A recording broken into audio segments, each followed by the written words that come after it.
The creek froze hard every winter, or at least that's what people liked to believe.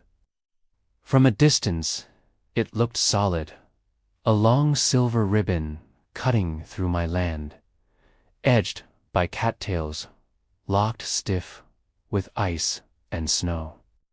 But I'd lived on that property for most of my life, long before the HOA sprouted up like an invasive weed on the other side of the fence.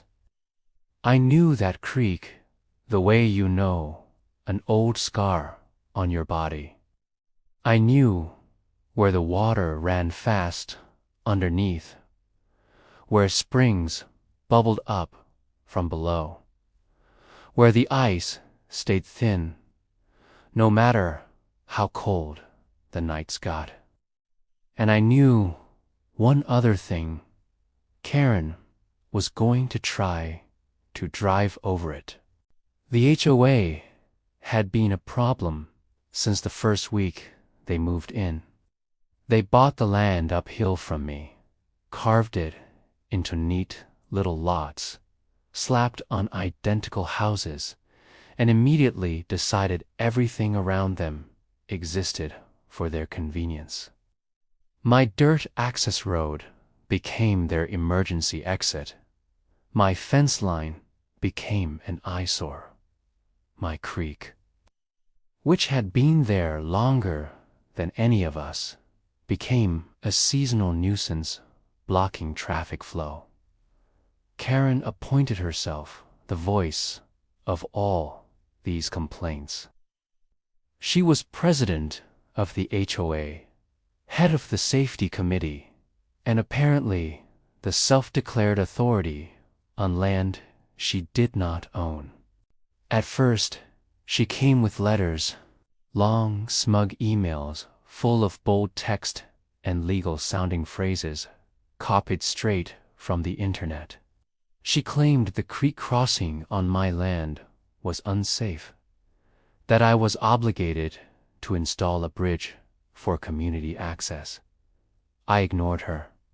Then she showed up in person, clipboard in hand, heels sinking into the snow, acting like she was inspecting a crime scene. I told her plainly that the creek was on my property, that there was no easement, and that nobody from the HOA had permission to cross it. She smiled, that tight smile people use when they're already planning how to go around you instead of through you. Winter came early that year, and with it, the shortcuts. The HOA road iced over constantly because they cheaped out on proper drainage. Karen decided that my frozen creek was the solution.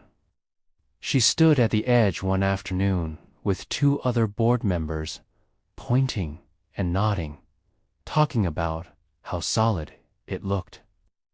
I watched from my porch as she tested the ice with her boot, right near the bank where it was thickest. It held. She laughed, loud and sharp, like she'd just won an argument with nature itself. That night, I walked down to the creek with a lantern.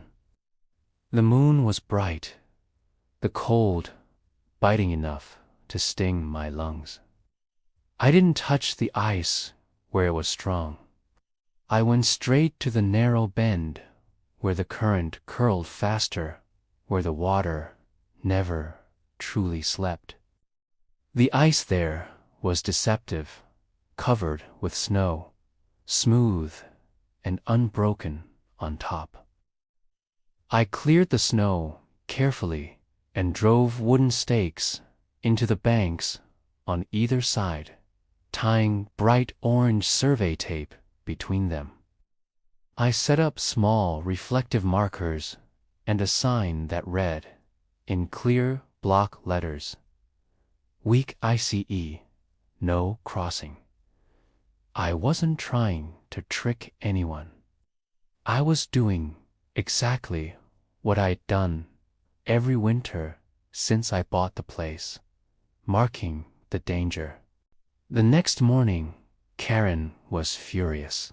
She stormed up to my gate, red-faced, pointing at the creek like I'd personally insulted her. She accused me of creating panic, of blocking a vital route, of endangering the community. By refusing to accommodate vehicles, I reminded her that the sign was there to prevent danger, not cause it. I reminded her again that it was my land.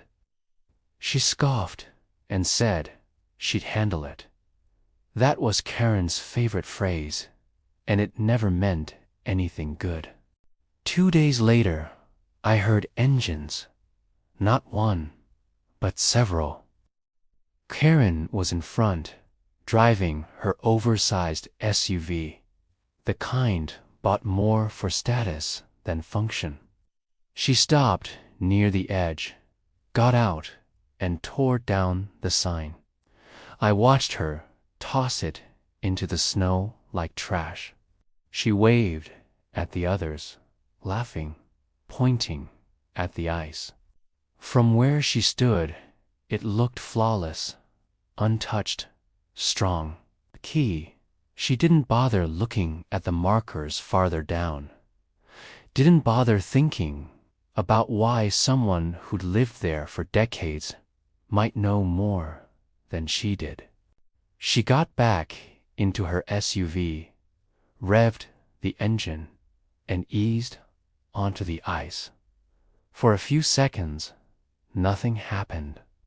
The ice groaned softly, a low, warning sound most people don't know how to hear.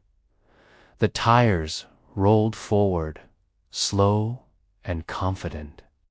The weight shifted, the current pressed from below, and then the surface gave way with a crack like a gunshot. The front end of the SUV dropped instantly, plunging through the ice as if it had never been there at all. Karen screamed. It was high and shrill, cutting through the cold air. Water surged up around the hood, dark and fast, steam rising where it met the freezing air. The vehicle lurched, the rear wheels spinning uselessly on the slick surface. The ice around it fractured in spiderweb patterns, each line racing outward. The other HOA members froze, unsure whether to help or run. I was already moving. I grabbed my rope and threw on my boots, running down to the bank. I didn't step onto the ice. I stayed where I knew it was solid, anchored myself to a tree, and tossed the rope toward the driver's side window, which Karen had rolled down in a blind panic. She was soaked to the waist, hair plastered to her face, makeup streaking in dark lines. The cold was already hitting her, stealing her breath, turning fear into something sharper. "Hold on," I yelled, my voice steady even as hers broke. She grabbed the rope, hands slipping, nails scraping against the fibers. I pulled, slow and careful, inch by inch, keeping my weight back. The SUV shifted again, sinking lower, water pouring in through the open door. Finally, she tumbled out, landing hard on the ice near the edge where it was thicker. I hauled her the rest of the way onto solid ground, She collapsed in the snow, shaking violently, coughing, crying, rage and terror tangled together. Within minutes, sirens wailed in the distance, called by one of the board members who'd found his voice. The fire department arrived, then the police. They pulled the SUV out hours later, twisted and ruined, a frozen monument to arrogance and bad decisions. Karen tried to blame me. Of course she did. She told anyone who would listen that I'd sabotaged the ice, that I'd lured her onto it, that I'd wanted something like this to happen. The officers looked at the torn-down sign lying half-buried in snow, the markers still standing, the rope in my hands. They asked questions. I answered calmly. By spring, the HOA stopped sending letters. Karen resigned for health reasons. The shortcut idea disappeared, replaced by a very expensive road repair project uphill. People stopped treating the creek like a toy and started treating it like what it was. A living thing that didn't care about bylaws or committees or who thought they were in charge. The ice melted, the water ran free again, and life settled back into its old rhythm. Every winter since, I still mark the weak spots, still hang the tape and signs. Not because I enjoy being right, but because knowing where not to step can matter more than knowing where you can.